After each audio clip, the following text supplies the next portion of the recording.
നമസ്കാരം മലയാളി വാർത്തയുടെ പ്രിയപ്പെട്ട പ്രേക്ഷകരെ, ഏവർക്കും വാർത്തകളിലേക്ക് സ്വാഗതം. രാജ്യതലസ്ഥാനത്ത് അരങ്ങേറുന്ന വിദ്യാർത്ഥികളുടെ പ്രതിഷേധം കഴിഞ്ഞ ദിവസങ്ങളൊക്കെ നമ്മൾ ദൃശ്യങ്ങളൊക്കെ കണ്ടുകൊണ്ടിരിക്കുകയാണ്. പ്രതിഷേധക്കാരും പോലീസും തമ്മിൽ വലിയ രീതിയിലുള്ള സംഘർഷമുണ്ടാകുന്നു. പോലീസ് തുരുതുരെ ഈ പ്രതിഷേധക്കാരെ ആക്രമിക്കുന്ന ദൃശ്യങ്ങളൊക്കെ വരുന്നുണ്ട്. മാത്രമല്ല പ്രതിഷേധക്കാരിൽ നിന്നും പോലീസിന് നേർക്ക് ആക്രമണങ്ങൾ ഉണ്ടാകുന്നുണ്ട്. അതിനിടയിൽ ഒരു പോലീസ് ഉദ്യോഗസ്ഥൻ ഒരു യുവതിയുടെ ചെകിടത്തടിക്കുന്ന ദൃശ്യങ്ങളും പുറത്തു വന്നിരുന്നു. ഇപ്പോൾ ഇതാ ഈ ഒരു കോക്രോച്ച് ജനതാ പാർട്ടിയുടെ പാർലമെന്റ് മാർച്ചിനിടെ പ്രതിഷേധക്കാരുടെ മുഖത്തടിച്ച പോലീസ് ഉദ്യോഗസ്ഥനെ ജന്തർ മന്ദർ ഡ്യൂട്ടിയിൽ നിന്നും മാറ്റിയിരിക്കുകയാണ്. അഡീഷണൽ ഡെപ്യൂട്ടി കമ്മീഷണർ സന്ദീപ് ലാംബയെയാണ് ജന്തർ മന്ദർ ഡ്യൂട്ടിയിൽ നിന്നും നീക്കിയത്. സ്റ്റേഷൻ ചുമതലയിലേക്ക് തിരിച്ചു കയറാൻ ലാംബയ്ക്ക് നിർദ്ദേശം നൽകുകയായിരുന്നു. യുവതിയുടെ മുഖത്തടിച്ച നടപടിയിൽ സന്ദീപ് ലാംബയ്ക്കെതിരെ കടുത്ത വിമർശനം ഉയരുകയാണ്. അതിനിടയിലും പോലീസ് ഒരു പരസ്യ പ്രതികരണം ഈ വിഷയത്തിൽ ഇതുവരെ നടത്തിയില്ല, അപലപിച്ചതുമില്ല. ഇതേ ഉദ്യോഗസ്ഥനാണ് വിദ്യാഭ്യാസ വിദഗ്ധയും സോനം വാങ്ചുക്കിന്റെ ഭാര്യയുമായ ഗീതാഞ്ജലി വാങ്ചുക്കിനെ അടിക്കാൻ ട്രക്കിന് മുകളിൽ കയറിയതെന്നും പിന്നീട് അവരുടെ മുടി പിടിച്ച് വലിച്ചിഴിച്ചതെന്നും കോക്രോച്ച് ജനതാ പാർട്ടി സ്ഥാപകൻ അഭിജിത്ത് ദീപ്കെ ആരോപിച്ചിരുന്നു നേരത്തെ. പോലീസ് സേനയിൽ തുടരാൻ ഇയാൾ മാനസികമായി യോജിച്ചയാളല്ല എന്നാണ് അഭിജിത്ത് ദീപ്കെ വിമർശിച്ചത്.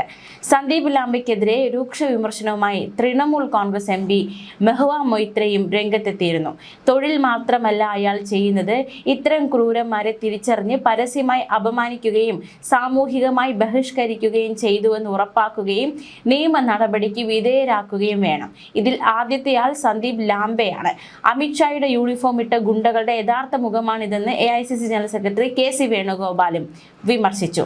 സമരങ്ങളെക്കുറിച്ച് പ്രതികരണവുമായി പ്രമുഖർ വരുന്നുണ്ട്. അതിൽ ഒരു പ്രമുഖന്റെ ഒരു പ്രതികരണത്തിലേക്ക് റാപ്പർ വേടൻ പ്രതികരിച്ചിരിക്കുകയാണ്.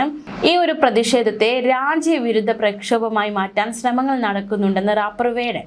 മോശം വിദ്യാഭ്യാസ സമ്പ്രദായത്തിനെതിരെയും സർക്കാരിനെതിരെയുമാണ് വിദ്യാർത്ഥികൾ പ്രതിഷേധിക്കുന്നത്. ജനാധിപത്യ വിശ്വാസികളായ ആർക്കും ഈ സാഹചര്യത്തിൽ വെറുതെ ഇരിക്കാനാകില്ല. കല ആളുകളിലേക്ക് പെട്ടെന്ന് എത്തിപ്പെടുന്ന ഒന്നാണ്. അതിലൂടെ പറയുന്ന ആശയങ്ങളും രാഷ്ട്രീയവും കൂടുതൽ ആളുകളിലേക്ക് എത്തുമെന്നും താൻ അത് ഉപയോഗിക്കുകയാണെന്നും വേടൻ പറഞ്ഞു. വിദ്യാർത്ഥി പ്രതിഷേധത്തെ പിന്തുണയ്ക്കുന്നവർക്ക് നേരെ നടക്കുന്ന സൈബർ ആക്രമണം, അതിനെതിരെയും വേടൻ പ്രതികരണം നടത്തിയിരിക്കുകയാണ്.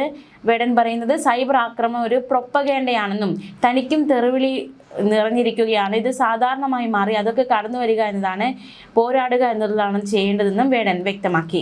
ഡൽഹിയിലെ വിദ്യാർത്ഥി സമരത്തിന് കൊച്ചിയിൽ കലാ സാംസ്കാരിക പ്രവർത്തകരുടെ ഐക്യദാർഢ്യ സദസ്സുകൾ സംഘടിപ്പിച്ചിരുന്നു. റാപ്പർ വേടന്റെയും ഗബ്രിയുടെയും നേതൃത്വത്തിൽ ഇന്നലെ പനമ്പള്ളി നഗറിൽ പാട്ടും പ്രതിഷേധം എന്ന പേരിൽ പ്രതിഷേധ പരിപാടി സംഘടിപ്പിച്ചിരുന്നു.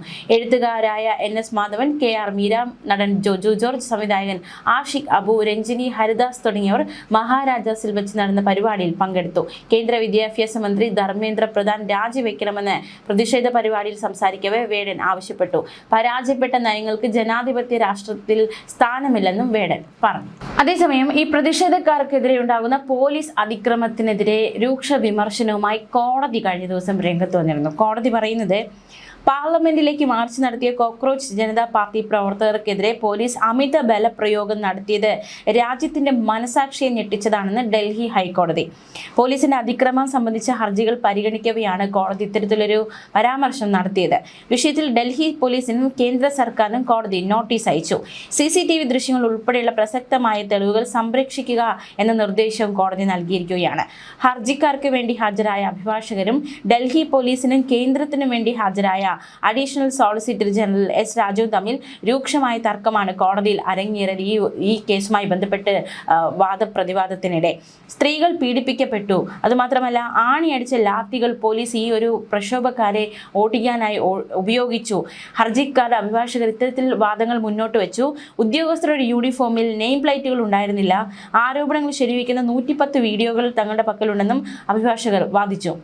പ്രതിഷേധക്കാർ അക്രമാസക്തരായിരുന്നുവെന്നും പോലീസുകാർക്ക് പരിക്കേറ്റുവെന്നും additional solicitor general S Raju വാദിച്ചു.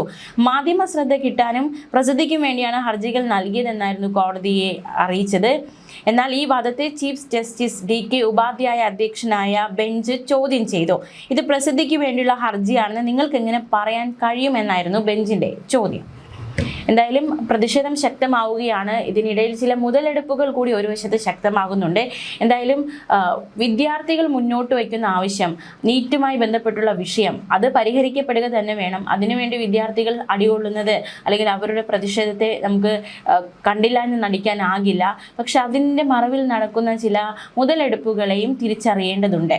ന്യൂസ് ഡെസ്ക് മലയാളി വാർത്ത.